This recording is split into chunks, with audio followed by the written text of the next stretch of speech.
నమస్తే ఫ్రెండ్స్. నేను ఇవన్నీ ఎలా మాట్లాడుతున్నాను అనుకుంటున్నారా? చాలా అనుభవంతో నా క్లయింట్స్తో నా యోగా సెషన్స్ తీసుకునేటప్పుడు, వాళ్ళతో ఒక చిన్న కౌన్సిలింగ్ చేసేటప్పుడు ఇలాంటివన్నీ జరుగుతూ ఉంటాయి అన్నమాట. జరిగినప్పుడు అవును కదా, ఇది ఇది కొంచెం చెప్దాము అనిపిస్తుంది. సరే, పాయింట్కి వస్తే ఏంటంటే, ఇది కొంచెం జాగ్రత్తగా వినండి. చాలా సందర్భాల్లో తెలుసో తెలియకో మనల్ని మనం ఏం చేస్తామంటే క్షమించుకోం. ఏదో చిన్న పొరపాటు చేస్తాం కదా, ఆ పొరపాటు వల్ల అవతల మనిషికి ఏదో చిన్న బాధ కలిగి ఉంటుంది. మనం ఎవరో మహాత్ములం కాదు కదా. ఎక్కడో చోట ఏదో ఒక చోట అందరికీ ఇష్టమయ్యే పనులు చేయలేము, అందరికీ ఇష్టమయ్యే మాటలు మాట్లాడలేము. ఆ సందర్భంలో ఏం జరుగుతుందంటే, ఒక్కొక్కసారి మీ వల్ల చిన్న పొరపాటు జరగచ్చు. మనమేమి నక్సలైట్లం కాదు, టెర్రరిస్టులం కాదు. ఓకే, ఎవరన్నా తింటున్న ప్లేట్ లాక్కెళ్ళిపోయి మనం తినేసే టైప్ ఇట్లాంటి చిన్న చిన్న పెద్ద పెద్ద తప్పులు అయితే మనం చేయం.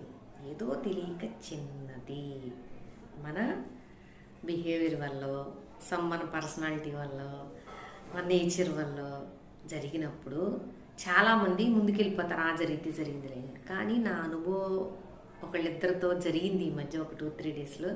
వాళ్ళు చాలా ఫీల్ అయ్యారనమాట, బాధపడుతున్నారు. అలా నాకు కూడా 1-2 సార్లు జరిగింది. కాబట్టి మిత్రం, అలాంటివి జరిగినప్పుడు వెంటనే నిన్ను నువ్వు క్షమించేసుకో. It's okay, no problem. Okay, సరే అయిపోయింది, ఇంకా దాని గురించి వదిలే అని నిన్ను నువ్వు క్షమించుకో. చిన్న చిన్న పొరపాట్లు చేసినప్పుడు జరుగుతాయి. దానివల్ల నిన్ను నువ్వు క్షమించుకున్న రోజున ఎంత మనశ్శాంతిగా ఉంటుందంటే, ఎంత హాయిగా ఉంటుందంటే, అండమాన్ జైల్లోనూ ఇంకేదో పెద్ద జైలు నుంచి మనల్ని తీసుకొచ్చినంత, ప్లస్ బుర్ర మీద పెద్ద బరువు తీసుకొచ్చి కింద పెట్టినంత చాలా మనశ్శాంతి దొరుకుతుంది. అది నేను చెప్పడం కన్నా మీరు ఫీల్ అయితే అది అసలు ఇంకో వేరే రేంజ్లో ఉంటుంది.